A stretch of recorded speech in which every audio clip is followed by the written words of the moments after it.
चाहे मर जाना, लेकिन पत्नी की ये 3 चीजें जरूर देख लेना, वरना पूरी जिंदगी बर्बाद हो जाएगी। आखिर पत्नी की वो कौन सी 3 चीजें होती है जो हर पुरुष को देखना चाहिए? दोस्तों, जो पुरुष अपनी पत्नी की ये 3 चीजें देखता है, वो अपने जीवन में कभी भी दुखी और गरीब नहीं रहता और ना घर में कभी लड़ाई झगड़े होते हैं। उसके घर में सदैव माँ लक्ष्मी का वास होता है और माँ लक्ष्मी की कृपा दृष्टि उनके ऊपर सदैव बनी रहती है। दोस्तों, आज की वीडियो में हम बताएंगे कि आखिर वो कौन सी 3 चीजें हैं जो हर पुरुष को अपनी स्त्री में देखनी चाहिए। दोस्तों, एक बार की बात है, किसी गांव में एक आदमी रहता था। वो आदमी अपने पत्नी से बहुत परेशान रहता था क्योंकि उसकी पत्नी अपने पति से बात बात पर लड़ाई झगड़ा करती थी। उसके घर में एकदम कंगाली छाई हुई थी। खाने के लिए घर में भोजन नहीं था, पहनने को वस्त्र नहीं थे, कोई रोजगार भी नहीं था। रोज रोज की इस कलेश से वह पुरुष अपने पत्नी से परेशान हो गया था। दोस्तों, एक दिन की बात है, वह आदमी अपने घर से जंगल की तरफ दुखी होकर जा रहा था। जंगल में जाते जाते उस आदमी को एक साधु से मुलाकात होती है। एक महात्मा जी कुटिया बनाकर जंगल में रहा करते थे। तब वो आदमी साधु जी की कुटिया पर पहुंच जाता है और उनके पास बैठकर जाकर रोने लगता है। दोस्तों, दुखी व्यक्ति को देखकर साधु उस आदमी से पूछते हैं कि बेटे, आखिर तुम्हें क्या हुआ है, तुम क्यों रो रहे हो? तब वो आदमी साधु को बताता है कि महाराज, मेरे घर में मेरे पत्नी और मेरे 2 छोटे छोटे बच्चे हैं। मेरी पत्नी मेरी कोई भी बात नहीं मानती है, बात बात पर मुझसे लड़ाई झगड़ा करती है, जिसकी वजह से मेरा एक छोटा सा बिजनेस था वो भी बंद हो गया और अब हम घर में दाने दाने के लिए मोहताज हैं। हमारे घर में खाने के लिए कुछ भी नहीं है, पीने के लिए पानी तक नहीं है और पहनने के लिए वस्त्र भी नहीं है। लेकिन मैं अपनी पत्नी को समझाता हूँ कि लड़ाई झगड़ा ना करो, इसके बावजूद भी वो रोज रोज घर में लड़ाई झगड़ा करती है। इस वजह से मैं बहुत दुखी हूँ। मेरे घर में कभी लक्ष्मी का आगमन नहीं हो रहा है। मैं बहुत परेशान हूँ, इसीलिए मैं घर छोड़कर आपके चरण में आया हूँ। मुझे कोई युक्ति बताओ, मुझे क्या करना चाहिए? तब वो साधु उस आदमी से कहते हैं कि पुत्र, तुम दुखी मत हो। आज मैं तुम्हें ऐसी 3 बातें बताने जा रहा हूँ। जो पुरुष अपनी पत्नी के इन 3 चीजों को देख लेता है, वो पुरुष अपने जीवन में कभी भी गरीब नहीं रहता और ना ही उसके घर में कभी लड़ाई झगड़े होते हैं। उसके बिजनेस में भी तरक्की होती है। तो वो साधु महाराज उस आदमी को बताते हैं कि मैं तुम्हें जो बातें बताने जा रहा हूँ, उन 3 चीजों को गांठ में बांध लेना। दोस्तों, तब वो आदमी उस साधु महाराज की बातें ध्यान से सुनता है और साधु महाराज से बोलता है कि प्रभु, आप मुझे जल्द से जल्द बताइए, मैं अपने जीवन से बहुत हताश हूँ। वो कौन सी 3 चीजें हैं जो पुरुष अपनी पत्नी के देखनी चाहिए? तब वो साधु महाराज उस आदमी को एक कहानी सुनाते हैं। ध्यान से सुनना दोस्तों, और अगर आप लोग अभी तक वीडियो को लाइक नहीं किए हैं दोस्तों, तो वीडियो को लाइक करके कमेंट में जय श्री राम जरूर लिख दीजिए। साधु जी कहते हैं कि किसी नगर में एक बड़ा ही धनवान सेठ रहता था। उस सेठ का बड़ा व्यापार था। उसके घर में वह सेठ और उसकी पत्नी ही रहती थी। आश्चर्य की बात यह थी कि उस सेठ और सेठानी में आपस में बड़ा प्रेम था। उनके घर में लड़ाई झगड़ा और किसी भी प्रकार का कलह कलेश नहीं होता था। इसलिए उसके घर में सदैव माँ लक्ष्मी का वास बना रहता था और उसके बिजनेस में दिन दुगनी रात चौगनी तरक्की होती रहती थी। उन सेठ सेठानी में इतना प्रेम था कि आसपास के लोग उनकी यह प्रेम देखकर जल जाया करते थे। दोस्तों, सेठ और सेठानी के इस प्रेम का मिसाल पूरे नगर में दी जाती थी कि उन दोनों में देखो कितना प्रेम है और इसी वजह से वह फल फूल रहे हैं। दोस्तों, चर्चा होते होते यह बात उस नगर के राजा तक पहुंच जाती है। सेठ और सेठानी की बात जब उस राजा के पास पहुंचती है तो वो राजा भी उनके प्रेम का तारीफ करता है और कहता है, हमारे नगर में एक पुरुष और एक स्त्री ऐसे भी हैं जिनके घर में कभी लड़ाई झगड़ा नहीं होता। उन दोनों में आपस में बड़ा प्रेम है कि जितना मैंने आज तक अपनी जिंदगी में कभी किसी के अंदर नहीं देखा। दोस्तों, एक दिन की बात है, वो राजा पूरे नगर में ढिंढोरा पिटवा देता है और कहता है कि इस राज्य में जितने भी लोग हैं वे सभी लोग अपने घर में दिया जलाकर रखेंगे। तब राजा की रानी अपनी राजा से पूछती है कि महाराज, आखिरकार आप सभी के घर में दिया क्यों जलवा रहे हो? राजा रानी की बात सुनकर रानी को समझाने लगता है कि देखिए रानी, दीपक जो होता है वो प्रेम की निशानी है। जिसके घर में दीपक जलता है उसके घर में सदैव ही प्रेम बना रहता है। और मैं चाहता हूँ कि जो प्रेम सेठ और सेठानी के बीच में है वही प्रेम हमारे इस नगर में, हमारे इस राज्य में हर पति और पत्नी के बीच में होना चाहिए। इसीलिए मैं हर घर में दीपक जलवाने का आदेश दे रहा हूँ। दोस्तों, राजा के सैनिक पूरे नगर में ढिंढोरा पीट देते हैं और कहते हैं कि सभी के घर में दीपक रात भर जलना चाहिए। दोस्तों, राजा की बात मानकर सभी नगरवासी अपने अपने घर में दिया जलाते हैं। लेकिन जैसे ही आधी रात होती है सभी के घर के दीपक बुझ जाते हैं, लेकिन उस सेठ और सेठानी का दीपक अभी भी जलता रहता है। क्योंकि दोस्तों, दीपक प्रेम की निशानी होती है और जिनके जीवन में प्रेम रूपी रोशनी होती है उनका जीवन सभी सुखों से संपन्न होता है। सेठ और सेठानी के जीवन में इसीलिए प्रेम और खुशियां थी क्योंकि वो अपने घर के अंदर सदैव दीपक को जलाकर रखती थी, जिससे सेठ और सेठानी का प्रेम बरकरार रहता था। लेकिन जो सेठानी थी उसमें कुछ दोष भी था। वो अपने मनमानी काम करती थी, उसका जो मन करता था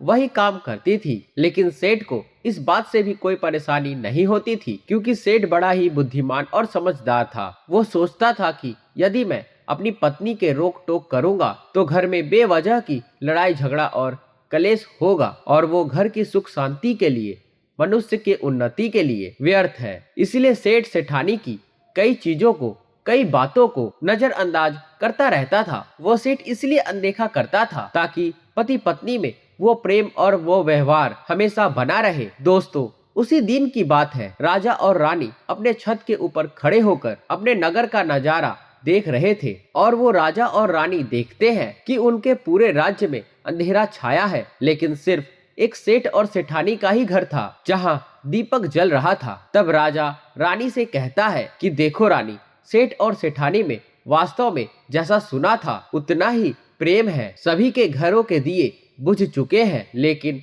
सेठ और सेठानी का दिया अभी भी जल रहा है। इसका मतलब ये है कि सेठ और सेठानी में बहुत प्रेम है। तब रानी अपने राजा से कहती है कि महाराज, सेठ और सेठानी में जो प्रेम है वो इसलिए है क्योंकि सेठानी बहुत समझदार है, इसलिए सेठ के घर में प्रेम है। जब राजा रानी की बात सुनता है तब राजा कहता है कि नहीं महारानी, मुझे लगता है कि सेठानी नहीं बल्कि सेठ ज्यादा समझदार है, इसलिए उनके घर में कभी लड़ाई झगड़ा नहीं होता है। दोस्तों, रानी कहती है कि सेठानी बहुत समझदार है और राजा कहता है कि सेठ बहुत समझदार है। सेठ और सेठानी की बात को लेकर राजा और रानी आपस में बहस करने लगे। तब राजा कहता है कि देखो, हमें बहस करने की जरूरत नहीं है, क्यों ना हम दोनों सेठ और सेठानी की परीक्षा लेकर देख लेते हैं। जो परीक्षा में पास होगा वही समझदार माना जाएगा। राजा और रानी अपने बात से सहमत हो जाते हैं और उन दोनों के परीक्षा के लिए वो कोई युक्ति सोचते हैं। कुछ देर के बाद में राजा अपने महल में जाता है और अपने दासी को बुलाता है और वे अपने दासी से कहता है कि तुम्हें एक काम करना होगा। हमारे नगर का जो सेठ है, जिसकी प्रेम की नगर में लोग मिसाल दिया करते हैं, उस सेठ के पास तुम्हें जाना होगा और जो प्रश्न मैं तुमसे कह रहा हूँ वही तुम्हें उसको बोलना है। तब वो दासी कहती है, हाँ महाराज, मैं उस सेठ के पास चली जाऊंगी। दासी राजा की बात मानकर सेठ के पास जाती है। दोस्तों, उस समय सेठ की पत्नी बाजार गई हुई थी कुछ सामान लेने के लिए। सेठ घर पर मौजूद था। तब वो दासी जाकर सेठ से कहती है कि सेठ जी, मैं राजमहल से आई हूँ और विशेषकर राजा साहब ने मुझे तुम्हारे पास भेजा है। राजा का नाम सुनते ही सेठ चौंक जाता है। सेठ कहता है, हे बहन, शीघ्र बताइए राजा का क्या आदेश है, मैं उनकी क्या सेवा कर सकता हूँ। आप बैठिए, मैं आपके लिए पानी लेकर आता हूँ। तब वो दासी सेठ से कहती है, नहीं सेठ जी, मैं राजा की दासी बस आपके पास इतनी काम के लिए आई हूँ, वो काम तुम्हें करना होगा। तब सेठ कहता है, ठीक है, आप मुझे बताइए तो सही क्या काम है, राजा साहब ने मेरे लिए क्या समाचार भेजा है। दोस्तों, वो दासी सेठ जी से कहता है कि सेठ जी, राजा साहब ने मुझसे ये कहा है कि यदि तुम अपने पत्नी को छोड़ देते हो तो वो तुम्हें खूब सारे हीरे जवाहरात देंगे, तुम्हें माला माल कर देंगे, तुम्हें राजमहल में किसी अच्छे पद पर नौकरी दे देंगे। क्या तुम ये काम करने को तैयार हो? दोस्तों, दासी की बात सुनकर सेठ कहता है, बहन मुझे क्षमा करना, मैं ये काम नहीं कर सकता। मैं किसी भी हालत में अपने पत्नी को नहीं छोड़ सकता। आखिरकार वो दासी लौटकर राजा के पास चली जाती है और राजा को सारी बात बताती है कि सेठ ने अपनी स्त्री को छोड़ने से इनकार कर दिया। दोस्तों, उधर रानी कह रही थी कि सेठानी बहुत समझदार है, इसीलिए उनके घर में झगड़ा नहीं होता है। सेठ और सेठानी की बातों को लेकर राजा और रानी में फिर से कहा सुनी होने लगी। तब रानी राजा से कहती है कि तुमने सेठ की परीक्षा लेकर को तो देख लिया, अब मैं सेठानी की परीक्षा लेना चाहती हूँ। तब यह स्पष्ट हो जाएगा कि सेठ और सेठानी में अधिक समझदार कौन है। तब वो राजा रानी से कहता है, ठीक है, तुम्हें जो अच्छा लगे वो तुम करो, तुम भी एक बार सेठानी की परीक्षा लेकर देख लो। दोस्तों, तब रानी अपने राजमहल से एक नौकर को बुलाती है और उस सेठानी के पास में उस नौकर को भेजती है। रानी कहती है, हे नौकर, तुम्हें जाकर मैं जो बता रही हूँ वो बात सेठानी से कहनी होगी। तब राजा का नौकर कहता है, ठीक है महारानी, मैं सेठानी के पास जाता हूँ। मित्रों, इधर सेठ अपने काम के सिलसिले में कहीं बाहर गया हुआ था। आज घर पर सेठानी बिल्कुल अकेली थी। नौकर मौका देखकर उस सेठानी के घर में घुस जाता है और सेठानी से कहता है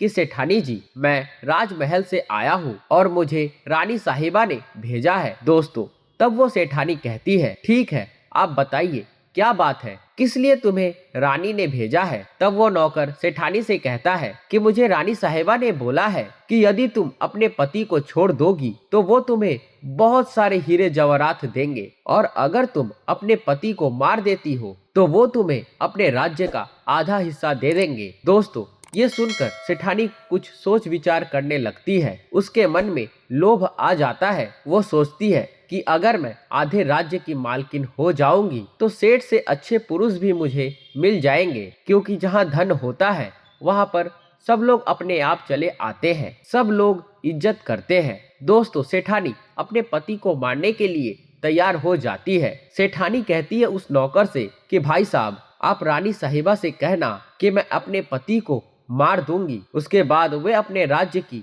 आधी मालकिन बना दे। दोस्तों, तब नौकर कहता है, सेठानी जी, आप अपने पति को मार दोगी तो हमें पता कैसे चलेगा कि तुमने अपने पति को मार दिया है। तब सेठानी राजा के नौकर से कहती है कि सुनो, मेरे घर में हर समय एक दीपक जलता रहता है, मेरे छत के ऊपर तुम्हें वो दीपक दिखाई दे रहा है। नौकर बोला, हाँ, मुझे दिख रहा है। तब सेठानी कहती है कि आज रात में जब मैं अपने पति को मार दूंगी तो पति को मारने के बाद में मैं ये दिया बुझा दूंगी तो तुम्हें पता चल जाएगा कि मैंने अपने पति को मार दिया है। मित्रों, वो नौकर सेठानी की बात सुनकर राजमहल को वापस लौट जाता है और राजा और रानी को पूरी बात बताता है कि सेठानी अपने पति को मारने के लिए राजी हो गई है। सेठानी की बात सुनकर रानी बहुत अचंभित हो जाती है और रानी को स्त्री जाति से नफरत होने लगती है। तब वो राजा अपने सारे नौकर चाकरों के साथ अपने कुछ सैनिकों को बुलाता है और उनसे कहता है कि देखो, मैं नहीं चाहता कि राजा और रानी की वजह से किसी निर्दोष सेठ की जान चली जाए। तुम लोग एक काम करो, तुम लोग उस सेठ के घर जाकर उस सेठ के घर के इर्द गिर्द खड़े होकर देखते रहना कि सेठ और सेठानी के घर में क्या होता है। अगर सेठानी अपने पति को मारना चाहती हो तब तुम उसे रोक लेना और तुम उस सेठ को सारी बात बता देना। दोस्तों, इधर नौकर चाकर राजा के कुछ सैनिक सेठानी के घर पर जाते हैं और सोचते हैं कि सेठानी तो आज सेठ को रात में मार ही देगी। जब दिया बुझ जाएगा हमें उससे पहले ही सेठानी के घर में जाकर सेठ को बचाना होगा। दोस्तों, इधर रात भी नहीं हुई थी, शाम का समय था और जैसे ही राजा के सैनिक सेठानी के घर पर धावा बोलते हैं तो देखते हैं कि सेठ पहले से ही मरा पड़ा था। तब राजा और रानी के नौकर चाकर उस राजा से कहते हैं, सेठानी से कहते हैं कि हे सेठानी, आपके पति तो मरे पड़े हैं, लेकिन सेठ को तो तुम्हें रात को मारने के लिए बोला गया था। तब वो सेठानी उस दास और दासी से कहती है कि सेठ को तो मुझे मारना ही था और रात में मुझे दिया बुझाना था, इसीलिए सेठ को तो मैंने दिन में ही जहर देकर मार दिया था। अब मेरा काम है सिर्फ दिया बुझाने का। मित्रों, ये सुनकर राजा के सैनिक उस सेठ के घर से दौड़े दौड़े राजा के पास जाते हैं और राजा को पूरी बात बताते हैं कि सेठानी ने अपने पति को दिन में ही मार दिया था, हम उसे नहीं बचा पाए। दोस्तों ये सुनकर राजा क्रोध से आग बबूला हो जाता है और उसको स्त्रियों से घृणा होने लगती है। वो अपने सैनिकों को फिर से भेजता है कि उस सेठानी को बंदी बनाकर ले आओ। तब राजा के सैनिक सेठानी को बंदी बनाकर राजा के दरबार में लाते हैं। दोस्तों राजा साहब इधर सेठानी को जेल में डलवा देता है और वो राजा समस्त स्त्री जाति से नफरत करने लगता है। दोस्तों वो साधु उस आदमी को इस कहानी को सुनाता है जो दुखी हो करके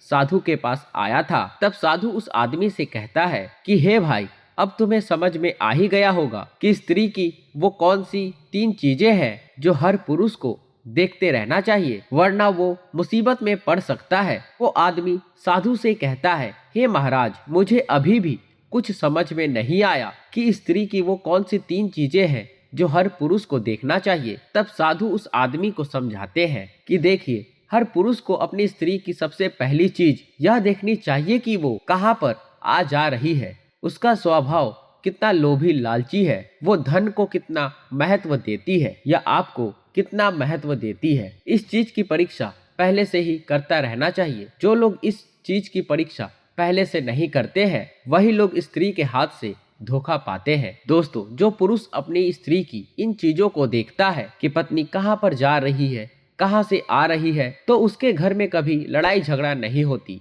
उसके ना होने पर उसकी स्त्री दूसरों के घरों में अधिक आना जाना तो नहीं कर रही है। कई बार कुछ स्त्रियां दूसरों के घरों में अधिक समय तक बैठती उठती है। और याद रखना दोस्तों, जिन स्त्रियों ने दूसरों के घर में आना जाना उठना बैठना शुरू कर दिया है तो समझ लेना उसका आपके प्रति व्यवहार बदल सकता है। इस बात पर हमें विशेष नजर रखनी है और वो अपनी पत्नी के ऊपर तभी नियंत्रण रख पाता है जब वो अपने पत्नी को हर समय देखता रहता है। दूसरी बात है कि पुरुष को चाहिए कि वो अपनी पत्नी की बोलचाल पर भी नजर रखे कि उसकी बोलचाल कैसी है, क्योंकि दोस्तों बोलचाल से पता लग जाता है कि वो अपने पति से कितना प्यार करती भी है या नहीं। अगर उसकी वाणी में कठोरता है, कठोर शब्दों का प्रयोग करती है, पति का मधुर व्यवहार करने पर भी अपने वाणी से रूखे शब्दों का निकालती है, तो समझ लेना दोस्तों वो आपसे प्रेम नहीं करती। कई बार हद से अधिक मीठी वाणी का प्रयोग करती है जो कभी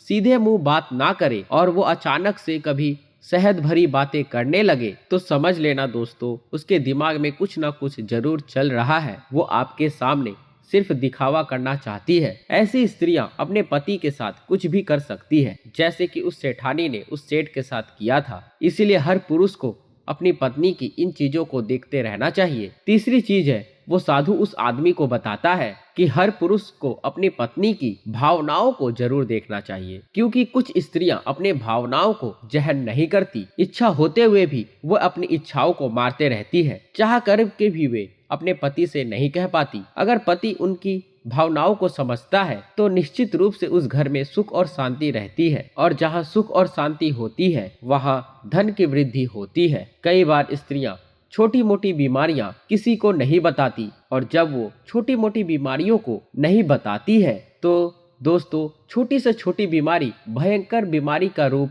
ले लेती है। उस समय बहुत बड़ी धन हानि तो होती ही है, कई बार प्राणों की भी हानि हो जाती है। दोस्तों जो स्त्रियां अपने घर पर मनमानी चलाती है, पति की बातों को नहीं मानती है, उनके घर में इस तरह की मुसीबत आ ही जाती है। तो दोस्तों उम्मीद करता हूँ आप लोगों को यह जानकारी बहुत ही पसंद आया होगा और ये कहानी आप लोगों को बहुत ही पसंद आया होगा। अगर आप लोगों को दोस्तों यह कहानी पसंद आया है तो वीडियो को लाइक करके कमेंट बॉक्स में जय श्री राम जरूर लिख देना और ज़्यादा से ज़्यादा इस वीडियो को शेयर कर देना। और अगर आप लोग चैनल पर नए हैं तो चैनल को सब्सक्राइब करके बेल आइकन जरूर दबा देना। तो दोस्तों मिलते हैं हम अगली वीडियो में एक नई कहानी के साथ, एक नई जानकारी के साथ, एक नए ज्ञान के साथ। तब तक के लिए नमस्कार दोस्तों।